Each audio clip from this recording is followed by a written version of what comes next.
Welcome back. We get some brand new video just into Fox Weather to show you. Look at this. A Yellowstone geyser suddenly exploded. Boiling water and rocks rained down, damaging a pedestrian boardwalk. De volta aqui em casa, a cachorrada percebendo que vai passear depois de quase um mês sem sair. Estão agitados. This happened at the Biscuit Basin Geyser around 10 a.m. local time. Thankfully, a bunch of folks around. You could see them on the boardwalk. Nobody was hurt. A explosão de um geyser gigante em Yellowstone foi notícia desse canal de tempo, né? Apesar de não estar claramente ligado ao tempo. E deu um susto um monte de gente lá em Yellowstone. Não é um assunto que eu normalmente comentaria, porque é um local distante, uma ecologia distante dessa região da qual eu falo, e não tem ligações evidentes com as mudanças climáticas. Mas termina aqui, eu tenho que falar desse assunto por causa do vídeo a seguir, que foi compartilhado pela Nil Moreto.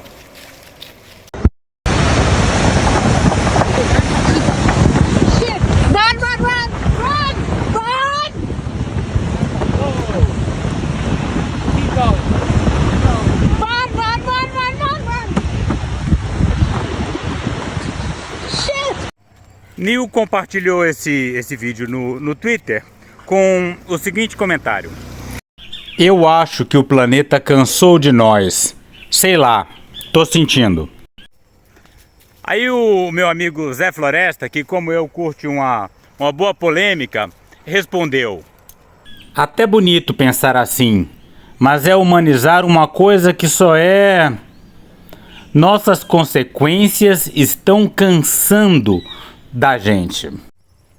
Essa discussão de humanizar ou não a Terra me lembra muito aquele debate sobre a hipótese de Gaia, de Lovelock, que é muito bacana, muito importante, mas para mim está em suspenso, porque o meu vizinho Jonathan Watts acabou de publicar uma biografia do Lovelock. Olha aí a página do Twitter de Jonathan Watts, em função do obituário de James Lovelock, que ele escreveu para o The Guardian, né? Ele é editor ambiental do The Guardian, né? Você vê que Altamira tem suas maravilhas, né? Eventualmente eu estou no supermercado e eu encontro com o biógrafo do Lovelock. Olha aí, esse outro artigo dele, né? Conversas com James Lovelock, o cientista no fim do mundo, no The Guardian. São as conversas que evidentemente levaram à produção do livro dele, que eu vou ler o mais rapidamente possível.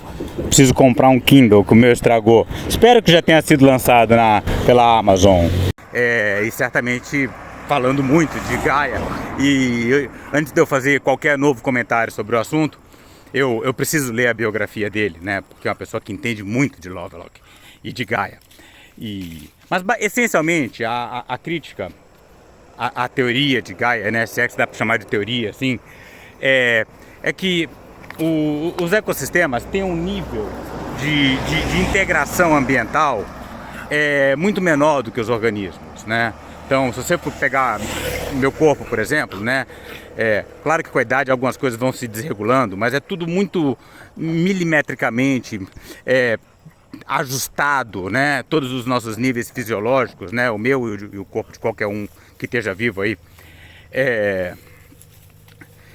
E de forma que qualquer desbalanço maior leva à falência do sistema, enquanto que os ecossistemas têm um nível de integração muito mais flexível, né?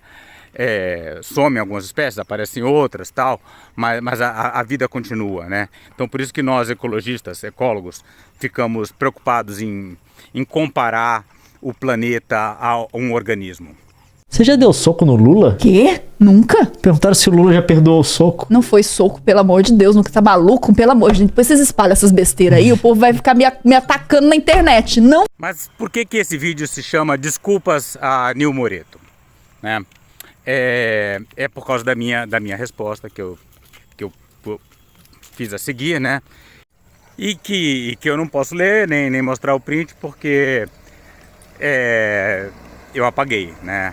Achei que era inadequada, apaguei antes de decidir de fazer um vídeo sobre isso. Eu disse para o Zé Floresta, também achei a postagem ridícula. Eu não imaginei que a Nil fosse ler, eu fico envergonhado de ter usado esses termos com uma pessoa tão bacana. A vítima e o tempo em que o crime foi cometido só serão definidos depois de exames no Instituto Médico Legal. O caso deve ser investigado pela Delegacia de Homicídios. O corregedor não quis gravar entrevistas, mas adiantou que vai apresentar defesa e colocar o carro... Olha ela aí, fazendo reportagem de rua aí, anos atrás, né? É uma beleza, é um charme, né? Mas muito melhor, era um desperdício ficar com ela fazendo esse tipo de coisa. É muito mais legal ver que ela e o parceiro dela, o companheiro o Leon, falando aí agora no canal deles sobre cultura gamer, atualidades, ciência, um monte de coisa. O que me incomodou, e aí eu preciso admitir que eu estou errado, é que a gente tem as mudanças climáticas acontecendo, né? Então é calor extremo, e seca extrema, tanta coisa, chuvas extremas, né? E o pessoal negacionista, muitas vezes, quando quer criar confusão, que é só o que eles sabem fazer, eles dizem que nós estamos atribuindo até terremotos, vulcões, as mudanças climáticas, né? Ridicularizando, né? O argumento da mudança do clima. E esse não me pareceu o tipo de fenômeno natural, né? A explosão do gás é excepcionalmente forte, que tivesse relacionado às grandes mudanças ambientais que a gente está vivendo, né? E tem outra coisa, tem essa coisa da celebridade, né? Porque eu não imaginei que a Nil fosse ler o nosso comentário. Eu falei como se ela não estivesse na sala, né? E foi bastante deselegante e chato, como se vê no pedido de desculpas que eu fiz para ela pelo Twitter. Foi piada. P-I-A-D-A. Pois é, isso foi ela que nos respondeu, né? E na hora que eu vi a resposta dela, que eu caí em mim, né? Falei, peraí, não estou falando com uma celebridade, estou falando com uma pessoa com quem eu usei um termo que não se fala assim, com um amigo, né? E isso que me gerou o constrangimento inicial. O nós, entre aspas, era um indicativo da piada. O outro não me conhecer e ter a pior interpretação possível, eu tô acostumada.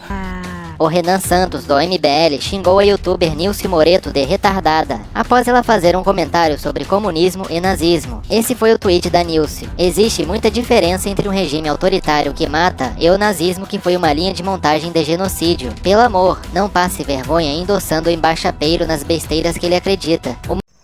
Pois é, a Nil, ela, como uma gigante da internet, que ela sofre ataques na rede, né? E nesse caso aí, dessa postagem sobre o comunismo e o nazismo, ela está corretíssima, né? Que o comunismo matou, sim, é verdade, mas o nazismo, ele precisa matar, ele precisa exterminar o outro, né? Porque ele pressupõe a superioridade de uma raça que teria direito a tudo, né? E as outras teriam que ser eliminadas. Então ela está correta, absolutamente correta. E tudo que eu não quero, e nem o Zé Floresta, meu amigo, né? Que é um cara bacana também, tudo que a gente não quer é estar junto dessa turma nojenta do MBL, que fica fazendo ataques à Nil. A mosquitada tá foda aqui, viu? Ó, o Lago de Belo Monte secando. Então isso vira um criador de mosquito.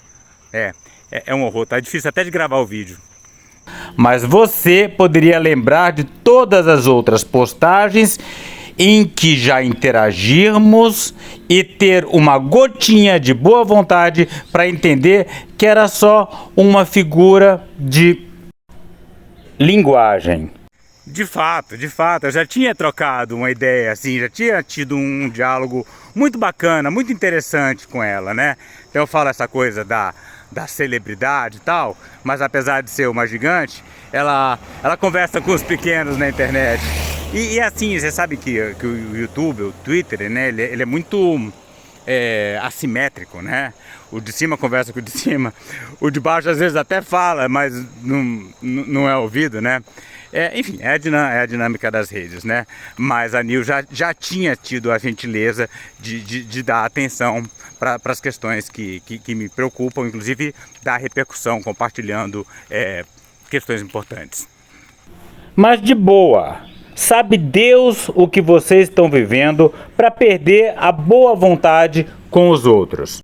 Pois é, aí que ela foi nobre, em vez de criar um clima desnecessário, fez uma observação muito pertinente, vai saber o que vocês estão passando, né? E de fato, apesar de estar feliz, de estar tudo bem na minha vida pessoal, nesse momento, né? Voltando de uma viagem maravilhosa, eu estava passando por uma aflição da qual eu vou falar em mais detalhes mais pra frente. Desculpe, Nil. Estou com dificuldade de detectar ironia. Acabo de sair da terra indígena. A Amazônia queimando forte. Garimpos por toda parte. Descendo pelo riozinho, estamos nos aproximando do Rio Fresco. Aqui o encontro das águas. A água sobre a qual estamos andando agora ainda é perfeitamente pura, preservada, livre do garimpo. E agora, nesse momento, passamos para a água do Rio Fresco. Olha a coloração, bastante diferente, uma água barrenta, contaminada, destruída pelo garimpo. Então ali o riozinho fica para trás e já estamos agora passando sobre a água que não pode ser bebida, uma água leitosa, destruída pelo garimpo. Por outro lado, vejo que a sociedade não dá a verdadeira atenção para isso. Pois é, a área impactada pelo garimpo na Amazônia continua crescendo. Os garimpeiros não foram removidos da terra indígena Yanomami. Os garimpeiros continuam atuando na terra indígena Kayapó. Os crimes contra os povos indígenas estão crescendo até em relação ao governo Bolsonaro. Segue se expandindo como vinha se expandindo cada vez mais. E tem gente que está feliz, ai que bom Lula, que bom que tiramos Bolsonaro, né? Então isso me gerou mágoa, me gerou rancor. Claro que isso não tem nada a ver com a Nil Moreto, né? Mas eu já estava saindo ali do meu paraíso preservado e vendo esse clima de quase normalidade, né, da sociedade. O pessoal querendo ver as Olimpíadas, o cacete, né? Enquanto tudo está se acabando à nossa volta. Claro que nada disso tem a ver com você. Foi mal. E aí novamente a Nil me mandou outra mensagem muito gentil. Um abraço para você. Sei que não é fácil. Não vamos tornar pior ainda. Tá tudo bem. Isso me lembrou uma conversa que eu tive com o meu amigo Danilo sobre o Foro de Teresina. Eu fiz um vídeo com sérias críticas ao pessoal do Foro de Teresina. Porque é impressionante como eles fazem programas inteiros sem falar da questão ambiental, né? E assumem certas coisas como inevitáveis. Por exemplo, o agro é importante para a balança comercial. O Haddad falou que não dá para taxar as fazendas, sabe? Porque eles não são da área ambiental. Esse é que é o problema. A área ambiental não tem que ser compartimentalizada, né? Ela tem que estar em tudo, né? Mas enfim, fiz sérias críticas ao Foro de Teresina. E o Danilo falou, Rodolfo, assim você afasta as pessoas. Eles são potenciais aliados. Eu fico me perguntando se são realmente aliados, né? Pô, uma pessoa que reconhece a importância do agro para o país e não acha que o agro tem que parar de se expandir, não sei lá se é meu aliado, não sei se é aliado, mas definitivamente a NIL é uma aliada, né? Vamos dar uma olhada na nossa correspondência anterior a qual ela fez referência nos últimos dias. Essa mulher tinha que ser nossa presidenta.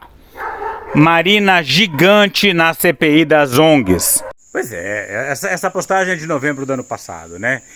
E de fato, a Marina Silva se saiu muito bem na CPI das ONGs, né? Diante daquele pessoal ridículo do Congresso, né? Um pessoal nojento. Enfim, hoje em dia eu não estou mais tão satisfeito com a Marina, né? Porque eu estou vendo aí que o Ministério está...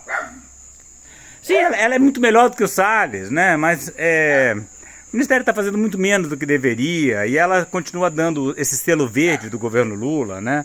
Mas é o que todo mundo diz, Rodolfo, não adianta atacar a Marina, o negócio é o Lula, né? Eu fiz uma crítica, fiz um vídeo recente, inclusive na Aldeia, né? Comentando vários aspectos do discurso dela na SBPC, um discurso bastante problemático. Mas enfim, o fato é que naquele momento eu estava entusiasmado em relação à Marina e a NIL ajudou a divulgar esse apoio importante para ela naquela situação. Sim, Rodolfo, concordo demais contigo. Voto nela desde a primeira eleição em que se colocou. Eu não tive tantas oportunidades de votar nela, né? Porque eu tô aqui no Pará. Mas votei para presidente, sim. Torci muito por ela também. Mas para isso, o país teria que alcançar um grau de consciência do qual está muito, muito distante. Verdade, Nil. É um sonho distante. Se visse o ódio que o povo aqui de Altamira, né, a burguesia agrária, desmatadora da cidade tem da Marina, é uma coisa impressionante, né? O Lula eles podem até aceitar, né? Mas a Marina eles babam, né? E aquele Aldo Rebelo. Aldo Rebelo até não ataca o Lula, mas na hora de atacar a Marina ele vem de voadora, né? É um horror. Tem um bicho morando no telhado, aí eu vou gravar, a cachorra fica latindo pro bicho. Ô saudade da aldeia. Mas pois é, então aconteceu essa comunicação. Quieta! Aconteceu essa comunicação interessante com a NIL, e que é uma coisa muito singular, né? Porque ela é realmente uma gigante da internet. Dá uma olhada aí no canal dela junto com o Leon. Cadê a chave? Localizado por @cadê a chave tudo junto. Como eu falei no início do vídeo e não cheguei a explicar, eu estava um tanto quanto errado em dizer que aqueles jatos, os geysers, né, de Yellowstone, não tem nada a ver com aquecimento global. Inclusive aquela coisa dos terremotos também pode ter a ver com aquecimento global, né? Então quando eu ouvia as pessoas falarem em terremotos e aquecimento global e como o mundo está mudando, né, cheio de terremoto por aí, eu dava risada de quem falava isso. Mas no final eu vi que, não todo terremoto, mas existem terremotos que de fato estão relacionados ao aquecimento global. Como é que funciona isso? Você tem o derretimento de geleiras que mudam muito o peso o peso sobre as placas continentais. À medida que essas geleiras derretem, você tem uma acomodação da crosta da Terra, e essa acomodação pode gerar terremotos e vulcanismo. Não é todo vulcanismo, todo terremoto que está relacionado às mudanças climáticas, mas o fato é que eles existem. E a mesma coisa podia acontecer com os geysers, né? Então a primeira coisa que eu fiz foi pesquisar a relação entre os geysers e o aquecimento global. E de fato há uma relação, mas ela é oposta daquela que a gente vê, né? O que a gente percebe é que o aquecimento global vai tornar os geysers menos intensos, menos frequentes, como se vê no artigo publicado na revista Science, que eu li a seguir. As mudanças climáticas podem silenciar os famosos geysers de Yellowstone, usando árvores petrificadas como registro das erupções passadas, pesquisadores linkaram a inatividade dos geysers a condições de seca. A condições de seca relacionadas ao aquecimento global podem levar às erupções de geysers que levam muitos turistas ao Parque Nacional de Yellowstone, podem torná-las menos frequentes. Mesmo porque isso já aconteceu antes, é o que os pesquisadores relatam no artigo Geoquímica, Geofísica e Sistemas Geológicos. O time reconstruiu a história de erupções vulcânicas do geyser Steamboat, como for chamar, o nome dele é barco a vapor. O geyser mais alto e ativo no mundo. Olhando a floresta ao redor dele, ao redor da sua área de erupção, eles dataram a madeira dentro das árvores, que estava petrificada pela mineralização do spray do geyser, e verificou que períodos de crescimento de árvores indicam uma falta de atividade de geyser. Enfim, o aquecimento global está deixando aquela área mais seca e portanto, os espirros de água vão se tornar mais raros. Agora vai saber se esse muito grande também não foi relacionado. Ele já viu quando você vai desligando o fogão? Que ele vai desligando, depois ele faz pof! Pode ser que seja alguma coisa ligada aí, você vai saber, né? Vai diminuindo e aí você tem uma explosão grande. O fato é que não é verdade que não tem nada a ver com o aquecimento global. Pode até ser o contrário do que a gente poderia esperar pela postagem, pelo comentário da Nil, né? Mas que tem a ver, tem.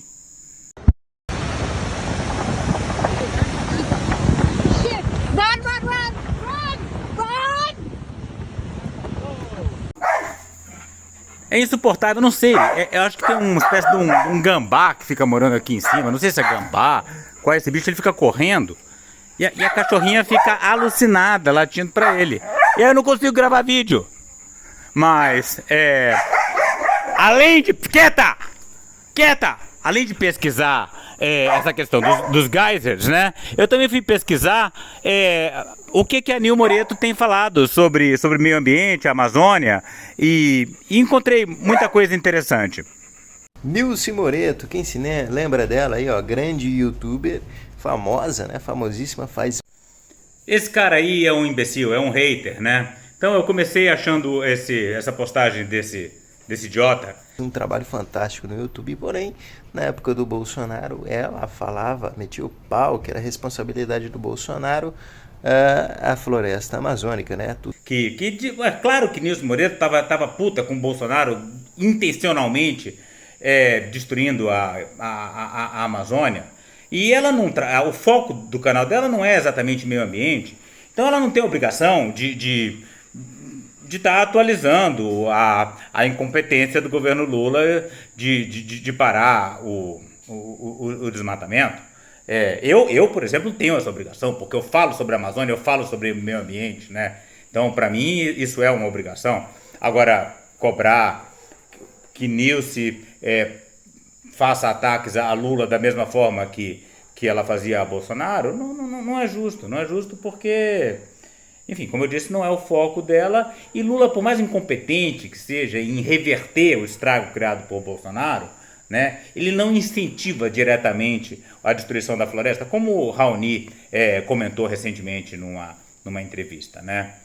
O governo passado atacava os povos indígenas, queria o fim dos povos indígenas, enquanto que o governo atual não está lutando para reverter o estrago feito no governo passado como deveria. Do que vinha acontecendo. Porém, agora a floresta amazônica está precisando de grande ajuda né? E ela, na época, publicou esse tweet. Olha só o que ela publicou. Os bolsolovers se magoam quando apontamos a responsabilidade do Jair Bolsonaro em tragédias como a queimada da Amazônia e o derramamento de óleo no litoral nordeste. Ora, isso que acontece quando se desmonta o sistema de prevenção e combate ao crime. E a responsabilidade dele, sim. Perfeito, perfeito. Segundo o Bolsominion que eu leio fazendo críticas a manifestações dela no Twitter, em que ela está absolutamente correta. Beleza, é responsabilidade dele, no governo dele, beleza. E agora, Nilce, cadê você para nos ajudar neste desgoverno? Algo absurdo que nunca aconteceu em mais de não sei quantos anos na Amazônia, em Manaus, né? E você, cadê? Precisamos da sua ajuda. Junte-se a nós aí, cadê você? Babaca, imbecil. São vocês bolsonaristas que estão tacando fogo ali do lado de Manaus, tá? Agora vem com essa. E você não está preocupado com a Amazônia nenhuma. Você está preocupado em atacar a esquerda. É fato que eu gostaria de ver a esquerda se manifestando mais revoltada contra a inatividade do governo Lula. Mas o pessoal da direita veio com esse papo, não porque eles estão preocupados com a Amazônia, porque eles querem atacar o atual governo. Eles não estão preocupados com coisa nenhuma. Só em fazer ataque e criar narrativa. Tem dia que parece noite. Tem dia que parece noite. Essa frase fez muito sentido em São Paulo hoje. Se você não tá acompanhando... Mas eu falei tanto do canal dela, junto com o Leon, e ainda não cheguei a mostrar nada do trabalho deles. E na minha busca de entender o que ela estava falando sobre meio ambiente, sobre a Amazônia, eu encontrei esse vídeo que fala daquele triste episódio em 2019, em que a fumaça da floresta amazônica escureceu a cidade de São Paulo. E o vídeo deles é muito bacana, muito interessante.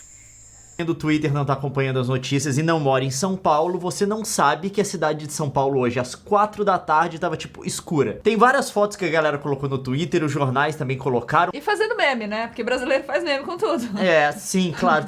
Tem o meme recorrente do monstro do Stranger Things. Só que, tipo assim, os meteorologistas, os cientistas ainda estão estudando as causas, mas... É isso, né? Você vê que eles fazem o comentário do fato importante e ligam com a cultura pop, com os memes, né? Bacana, é um canal para se comunicar com o pessoal jovem, né? Agora vamos analisar as várias causas, né? É claro que não basta ter queimada na Amazônia. Agora, por exemplo, nesse exato momento, o sul do Amazonas tá queimando forte, mas não significa que vai escurecer a cidade de São Paulo. Então teve uma série de circunstâncias meteorológicas específicas que fizeram com que aquela grande quantidade de fumaça fosse naquele exato momento parar sobre a cidade de São Paulo. E isso é um assunto importante e é legal que um canal desse tamanho, né, com mais de 4 milhões de seguidores, dê atenção para um tema como esse. Pode ser a mistura de 4 coisas diferentes. De uma frente fria que veio do sul. De uma outra massa que veio do oceano também. Aí as duas misturaram e meio que as nuvens baixaram. Então o céu ficou carregado, era pra ser uma tempestade, isso acontece normalmente. Mas também tem a contribuição de 2 queimadas. A queimada da região amazônica e a queimada da região do Pantanal, que envolve ali os países da Tríplice Fronteira. Sim, provavelmente alguma coisa que veio do Paraguai. A gente não sabe ainda o que é, mas tem uma chance grande de que as queimadas que aconteceram no Brasil, lá em cima na Amazônia, tenham algum papel no fato de São Paulo ter escurecido às 4 da tarde. E o que teve algum papel? Não, foi fundamental, né? Foi a fumaça da Amazônia que escureceu São Paulo naquele momento. é reforçado porque choveu e a chuva tava cheirando queimado. Não é normal uma chuva cheirar queimado, isso é decorrente da poluição. Pode ser a poluição da própria cidade, mas os paulistas estavam achando aquilo muito estranho, chamou a atenção deles, então tudo indica que é agravado por esse fato que é real, das queimadas que aumentaram nesse período. Enfim, não vamos ficar discutindo os detalhes do vídeo. O fato é que é muito importante ver a didática deles, a forma de falar leve, descontraída, que atrai a atenção dos jovens. Saiu uma foto, inclusive, da NASA de satélite, uma animaçãozinha mostrando a fumaça, assim, é um negócio meio bizarro mesmo. Cobre um pedaço considerável da América do Sul. É como se fosse um rio, assim, né? Você vê direitinho o fluxo da fumaça. Eu não sei se você sabe a importância da floresta amazônica. Se você não sabe, é porque você não tá assistindo os nossos conteúdos aqui, porque a gente vive falando disso o tempo todo. E uma das coisas que a floresta amazônica produz é chuva. E existem rios de nuvens que saem do norte norte do país e vão abastecer o sudeste, o sul do país. O centro-oeste todo ali é beneficiado pelo serviço que a floresta presta. E deu pra ver nitidamente isso quando a floresta ardeu. E quando virou fumaça, você vê o rio da fumaça Em vez de ser descendo. vapor de água, é carbono que tá vindo. A fumaça é a madeira queimada. E assim, E é importantíssimo que eles abracem cada vez mais a temática ambiental e falem sobre o assunto, porque são assuntos que precisam ser debatidos. E a fúria que a gente tem aí dos bolsonaristas, do MBL contra eles, mostram que o trabalho dela tá incomodando. outra coisa que reforça esse aspecto de que esse fenômeno pode estar gravando é que Birigui, por exemplo, não teve a chegada da frente fria, que tá na capital, mas o céu tá escuro. E a região ali noroeste, minha irmã mandou foto, o sol apareceu totalmente encoberto. Nessa época do ano é comum ter queimado naquela região, queima mesmo, é um período de seco, mas tá todo mundo relatando que a situação tá agravada, tá pior do que nos outros anos. O que tá acontecendo na Amazônia? Pelo que foi noticiado, parece que teve um negócio chamado Dia do Fogo. Parece que a coisa foi coordenada, de fato. Teve um Dia do Fogo. Foi muito crítico na região, por exemplo, da BR-153, onde eles puseram fogo também na beira da estrada. Queimada nessa época a gente sabe que é normal. Às vezes cai um raio, a vegetação tá seca, e isso pega fogo. Eu morei em Goiás, a gente sofria com esse problema. Mas nunca tinha sido uma coisa coordenada descarada. Parece que A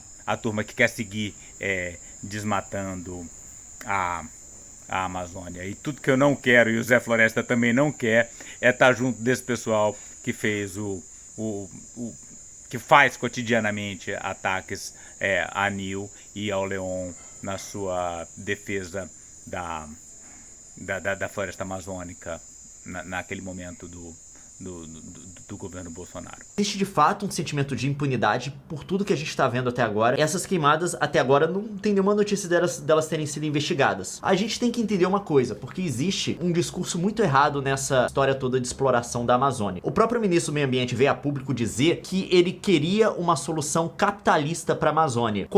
E é por tudo isso, então, que eu fiz esse vídeo e peço novamente desculpas pela forma deselegante pela qual eu me referi à mensagem dela no Twitter. É isso.